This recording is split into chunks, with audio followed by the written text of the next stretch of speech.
नमस्कार, मी राजेंद्र तिडके आणि आपण पाहत आहात युवा दर्पण लाईव्ह। सुरुवातीला पाहूयात आजच्या ठळक घडामोडी।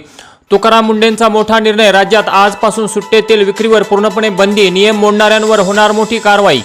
इयत्ता 1ली ते 8वीच्या विद्यार्थ्यांना मिळणार मोफत दप्तर, राज्य सरकारचा मोठा निर्णय, 174 कोटींच्या प्रस्तावाला प्रशासकीय मान्यता। मराठी न बोलण्याच्या हट्टावर सरकार कारवाई करणारच, छगन भुजबळांचा इशारा। आणि राज्यात पावसाचा ब्रेक कायम, मराठवाड्यातील पावसाची मोठी तूट, पण 4 जिल्ह्यांना आज येलो अलर्ट, विजांसह वादळी सरींचा अंदाज। आणि आता बातमीपत्र बीड जिल्ह्याचं आणि राज्यातील इतर घडामोडींचं सविस्तर। गेवराई तालुक्यातील चकलांबा ग्रामपंचायतीच्या वतीने शासकीय व ग्रामपंचायतीच्या जागेवरील अतिक्रमणाबाबत सुरू करण्यात आलेल्या कारवाईला ग्रामस्थांकडून सकारात्मक प्रतिसाद मिळत आहे। अतिक्रमणधारकांनी स्वइच्छेने अतिक्रमणे काढून ग्रामपंचायतीच्या मोहिमेला सहकार्य करावे असे आवाहन करण्यात आले आहे। चकलांबा येथील जिल्हा परिषद शाळेसमोरील जागेवर झालेल्या अतिक्रमणाबाबत ग्रामपंचायत सदस्य ज्ञानेश्वर उर्फ माऊली भागवत खरे यांनी यापूर्वी ग्रामपंचायतीकडे निवेदने दिली होती। संबंधित अतिक्रमणधारकांना नियमानुसार नोटीस देऊन कारवाई करण्याची मागणी करण्यात आली होती। तसेच संबंधित निवेदनाच्या प्रती मुख्य कार्यकारी अधिकारी जिल्हा परिषद बीड तसेच संबंधित अधिकाऱ्यांना देण्यात आल्या होत्या। दरम्यान जिल्हा परिषद शाळेसमोरील अतिक्रमण हटविण्याची कारवाई करण्याबाबत सरपंच सौ प्रियंका शिवप्रसाद खेडकर यांनी ग्रामपंचायतीमार्फत सुरू केले आहे।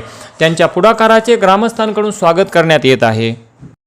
काय सांगाल, आज ग्रामपंचायतीने तुम्हाला नोटीस बजावल्यानंतर तुम्ही स्वतःहून या ठिकाणचं अतिक्रमण काढले, काय नेमकं सगळं या पाठीमागचं कारण होतं आणि तुम्ही स्वतःहून काढता? या कारण कसलंच नव्हतं सर, ग्रामपंचायतीने नोटीस लावली, आम्ही ग्रामपंचायतीच्या जागेवर बांधलंच होतं अतिक्रमण, त्याच्यामुळे ते काढायला सांगितलं, आम्ही आमच्या सहकार्याने काढून घेतलं। किती वर्षापासून हे अतिक्रमण होतं आणि आता ग्रामपंचायतीने काही आश्वासन दिलंय का तुम्हाला? याला नाही, कसलं आश्वासन नाही, काही नाही, काही नाही, आम्ही करतानाच अतिक्रमण केलं होतं ग्रामपंचायतीच्या जागेवर।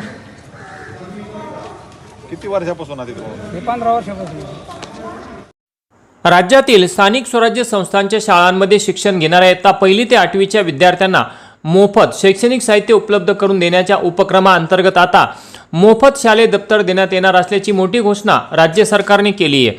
शिक्षण विभागाने या संदर्भात शासन निर्णय जारी केला असून दप्तर खरेदीसाठी 174 कोटी 19,35,424 रुपयांच्या प्रस्तावाला प्रशासकीय मान्यता देण्यात आली आहे। या निर्णयामुळे जिल्हा परिषद, महापालिका, नगरपालिका आणि इतर स्थानिक स्वराज्य संस्थांच्या शाळांमध्ये शिकणाऱ्या इयत्ता 1ली ते 8वीच्या विद्यार्थ्यांना मोठा दिलासा मिळणार आहे। दप्तर खरेदीची प्रक्रिया ई-निविदेद्वारे करण्यात येणार असून शासनाने त्यासाठी आवश्यक त्या अटी आणि नियम निश्चित केले आहेत। राज्यातील स्थानिक स्वराज्य संस्थांच्या शाळांमध्ये इयत्ता 1ली ते 8वी पर्यंत शिक्षण घेणाऱ्या विद्यार्थ्यांना शैक्षणिक साहित्य उपलब्ध करून देण्याच्या योजनेचा हा विस्तार करण्यात आला आहे। याच उपक्रमाचा भाग म्हणून विद्यार्थ्यांना आता मोफत शालेय दप्तर पुरवण्याचा निर्णय घेण्यात आला आहे। केज तालुक्यातील टाकळी येथील हॉटेल व्यावसायिक विलास घुले हे दिनांक 20 जून 2026 रोजी रात्री भांडण सोडवायला गेले असता त्यांची निर्गुणपणे हत्या करण्यात आली होती। या प्रकरणातील 10 आरोपींना पोलिसांनी अटक केलेली आहे। मात्र फिर्यादी रमेश घुले यांनी पुरवणी जबाबात बीडचे खासदार बजरंग सोनवणे यांचे पुत्र सौरभ सोनवणे यांच्या नावाचाही उल्लेख केला असल्याने सौरभ सोनवणे यांनाही अटक करण्यात यावी या मागणीसाठी बीड जिल्हाधिकारी कार्यालयासमोर दिनांक 5 ऑगस्ट 2026 पासून घुले कुटुंबीय आमरण उपोषणास बसलेले असून आज दिनांक 20 ऑगस्ट रोजी त्यांच्या उपोषणाचा 16वा दिवस आहे। मात्र अद्यापही बीड जिल्हा प्रशासनाने व पोलीस प्रशासनाने घुले कुटुंबियांच्या उपोषणाची दखल न घेतल्याने उद्या दिनांक 21 ऑगस्ट 2026 रोजी सकाळी 11 वाजता छत्रपती शिवाजी महाराज स्टेडियम ते बीड जिल्हाधिकारी कार्यालय असा विराट मोर्चाचे आयोजन करण्यात आल्याची माहिती आज बीड येथील शासकीय विश्रामगृह येथे झालेल्या पत्रकार परिषदेत देण्यात आली। अजून कुठल्याही प्रकारचं कारवाई केलेली नाही। जे काही आरोपी अटक आहेत काय, परंतु शासनाच्या माध्यमातून जे काही त्यांना आर्थिक मदत व्हायला पाहिजे, ते सीडीआर मध्ये कुणाचे फोन आले ते बघितलं नाही। नंतर तुम्हाला सांगतो, त्याला त्याच्या स्वतःच्या जीविताला धोका आहे, ते पोलीस बंदोबस्त मागितलाय त्याचा मिळाला नाही। त्या जे आरोपी कोणी आरोप असतील त्याच्यावर मोका लावला पाहिजे, ही सुद्धा सगळ्याची भूमिका आहे। त्यामुळं त्या मागण्यासाठी गेली 15 दिवसापासून 16 दिवस झालं विलास घुलेची आई, वय वर्ष 60 वर्ष, विलास घुलेचा भाऊ आणि त्याची पत्नी आज 15-16 दिवसापासून जिल्हाधिकारी कार्यालय बीडच्या समोर आमरण उपोषण चालू आहे.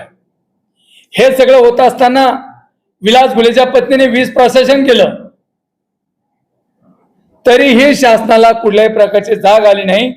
म्हणून आम्ही उद्या येत्या 21 तारखेला विलास घुले या कुटुंबाला न्याय देण्यासाठी तमाम महाराष्ट्रातल्या सर्व जाती धर्मातल्या लोकांना विनंती केलेली आहे.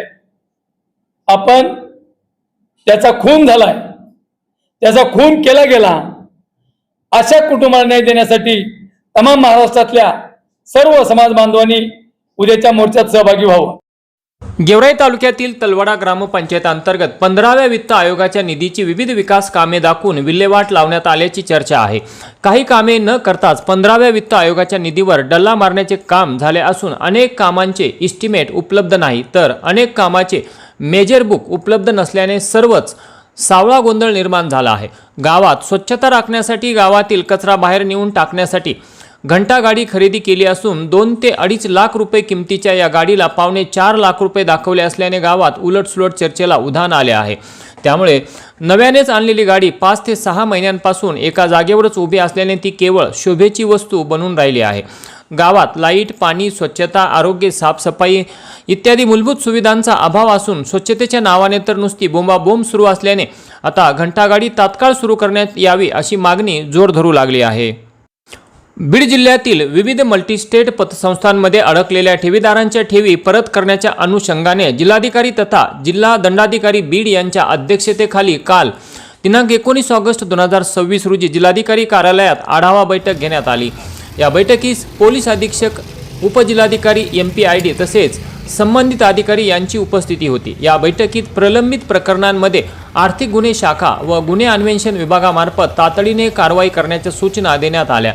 तसेच महाराष्ट्र ठेवीदारांच्या हितसंबंधांचे संरक्षण अधिनियम 1999 ग्रामपंचायत अंतर्गत 15व्या वित्त आयोगाच्या निधीची विविध विकास कामे दाखवून विल्हेवाट लावण्यात आल्याची चर्चा आहे. विविध काही कामे न करताच 15व्या वित्त आयोगाच्या निधीवर डल्ला मारण्यासाठी काम झाले असून अनेक कामांची नियुक्ती करण्यात आली नाही, तर अनेक कामाचे विशेष न्यायालयात दाखल करण्यात आल्याने सर्व उर्वरित प्रकरणाला गोंधळ निर्माण झाला सुरू आहे. गावात ठेवीदारांना राखण्यासाठी गावातील कचरा बाहेर नेऊन टाकण्यासाठी शासन व घंटागाडी खरेदी केली असून कायदेशीर 2 ते 2.5 लाख रुपये किमतीच्या या गाडीला पावणे 4 लाख रुपये दाखवले करावे असे आवाहन चर्चेला उधाण आले आहे. प्रशासनाच्या वतीने करण्यात आले आहे. नव्यानेच आणलेली गाडी 5 ते 6 महिन्यांपासून एका जागेवरच उभी असल्याने ती काही नव्या आणि ताज्या घडामोडींसह तोपर्यंत पाहत राहा गावात लाईव्ह चॅनल. परंतु चॅनलवर नवीन असाल तर सबस्क्राईब इत्यादी मूलभूत सुविधांचा अभाव असून स्वच्छतेच्या नावाने नक्की कळवा ही नम्र विनंती. तोपर्यंत नमस्कार.